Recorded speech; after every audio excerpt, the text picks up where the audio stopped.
কার্তুজ licence নেওয়া দোকানের এগেনস্টে তুলতে হয়। লাইসেন্স নেওয়া দোকান বলছি বন্দুকের এগেনস্টে তুলতে হয়। এবারে কাদের বন্দুক দেখিয়ে তুলেছেন তাদের চিহ্নিত করার দায়িত্ব তদন্তকারী সংস্থা এবং তাদের বিরুদ্ধেও ব্যবস্থা নেওয়া উচিত।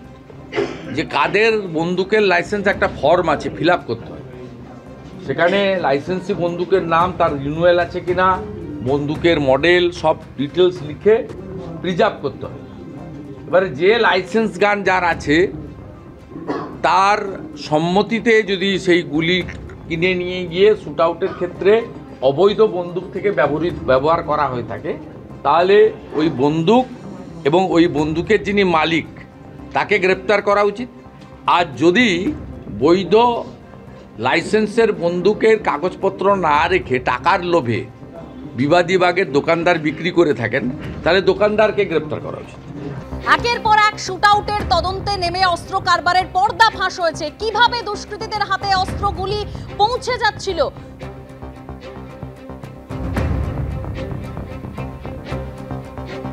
আমি আবারও চলে যাব আমাদের প্রতিনিধি পার্থপ্রতিম ঘোষ আমাদের সঙ্গে রয়েছেন। পার্থ, এই যে দোকানের কর্মী জয়ন্ত দত্ত, যাকে ইতিমধ্যে গ্রেপ্তার করা হয়েছে, আর বাকি তিনজনকে যে গ্রেপ্তার করা হয়েছে, তাদের মধ্যে কি কোনো যোগসূত্র রয়েছে বা আলাপ পরিচয় রয়েছে? মানে কিভাবে এই যোগসূত্র?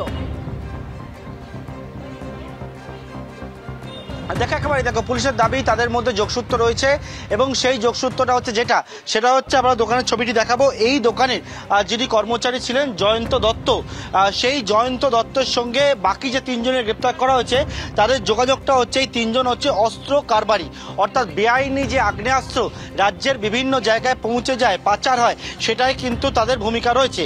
এবং তাদের সঙ্গে এই জয়ন্ত দত্তর যে যোগাযোগ, অর্থাৎ জয়ন্ত দত্ত যে কার্তুজগুলো আসতো সেই কার্তুজে গড়মিল করে এই বেআইনিভাবে অস্ত্র কারবারিদের হাতে তুলে দিত এবং সেই অস্ত্র কারবারিদের মারফত সেটা রাজ্যের বিভিন্ন প্রান্তে যে যে জায়গায় যা যা প্রয়োজন, যে যা চাইতো, হাজার হাজার টাকার বিনিময়ে কার্তুজগুলো রাজ্যের বিভিন্ন প্রান্তে ছড়িয়ে পড়তো।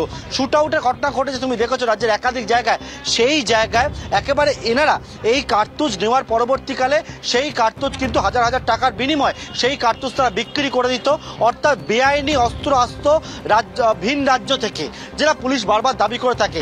কিন্তু সেই বেআইনি অস্ত্রের মধ্যে যে কার্তুজ ব্যবহার করা হয়েছিল সেটা কিন্তু একেবারে এ রাজ্যে অর্ডিন্যান্স ফ্যাক্টরিতে তৈরি এবং সেই কার্তুজ যখন এই দোকানের নামে অ্যালার্ট হচ্ছে, সেইখানে সে কর্মচারী তিনি কিন্তু হিসেবে গড়মিল করছেন, করে সেই কার্তুজ এই বেআইনি অস্ত্র কারবারিদের দিচ্ছেন। তার পরবর্তীকালে সেই কার্তুজ পৌঁছে যাচ্ছে রাজ্যের বিভিন্ন জায়গায় ক্রিমিনালদের কাছে। এইভাবে হাত বদল হচ্ছে এবং এক্ষেত্রে যে 190 রাউন্ড কার্তুজ আজকে উদ্ধার হয়েছে, সেই কার্তুজও কিন্তু সেই একইভাবে অর্ডিন্যান্স ফ্যাক্টরিতে তৈরির পরবর্তীকালে সেটা বেআইনিভাবে পাচার করার জন্য রাজ্যের বিভিন্ন জায়গায় যে যেমন টাকা দেবে তার কাছে সেগুলো পাঠিয়ে দেবে। এই অস্ত্র কারবারিরা এই কাজটা করছিল। এসটিএফ এর দাবি একেবারে তারা খতিয়ে দেখতে শুরু করে যখন যে অস্ত্র আসছে ভিন রাজ্য থেকে, কিন্তু যে কার্তুজ ব্যবহার হচ্ছে সেই কার্তুজ এই রাজ্যে থেকে আসছে বলে জানতে পারেন তারা, অর্ডিন্যান্স ফ্যাক্টরি তৈরি হচ্ছে বলে জানতে পারেন। এরকম বিস্ফোরক তথ্য তাদের কাছে উঠে আসে এবং তার উপরে ভিত্তি করে রেড, তার উপর ভিত্তি করে জীবনতলা মিনাকায় রেড, 190 রাউন্ড কার্তুজ উদ্ধার। তার পরবর্তীকালে 4 জনকে গ্রেপ্তার, 1 জন এই দোকানের কর্মচারী, 3 জন হচ্ছে অস্ত্রের কারবারি এবং সেইখান থেকে সূত্র মারফত থেকে সেই সূত্র ধরে এই দোকানে রেড এবং তারপরে আবারও দেখাতে বললাম সহকর্মী পার্থপ্রতিম রায়কে, এই দোকান বর্তমানে সিল করে দিল এসটিএফ এর গোয়েন্দারা। এসটিএফ এর গোয়েন্দাদের দাবি যে এই দোকানের যারা রয়েছেন তাদের বাকিদের ভূমিকাও সন্দেহজনক, তাদেরকেও কিন্তু জিজ্ঞাসাবাদের প্রয়োজন রয়েছে। এক হচ্ছে জিজ্ঞাসাবাদ এবং আরও তদন্তের জন্য আবারও তারা এখানে আসতে পারেন। তদন্ত এখনও যে প্রাইমারি স্টেজে রয়েছে, সেই জন্য এই দোকান সম্পূর্ণভাবে সিল করে দিলেন এসটিএফ এর গোয়েন্দারা। এসটিএফ এর বিভিন্ন অফিসারদের পাশাপাশি এসটিএফ এর এসপি পদমর্যাদার অফিসাররাও আসেন। আজকে বিকেল 5টা থেকে পৌনে 6টা থেকে তারা এখানে রেড করেন এবং দীর্ঘক্ষণ 3 ঘন্টার ওপর সেই রেডের পরে আমরা দেখলাম একেবারে যে যে কার্তুজ রয়েছে সেই সমস্ত কার্তুজগুলোকে তারা হিসেব দেখেন, রেজিস্টার খাতা দেখেন, বন্দুক দেখেন, সেই সব কিছু দেখার পরে বর্তমানে বিবাদী তুমি আমাদের সঙ্গে থাকো।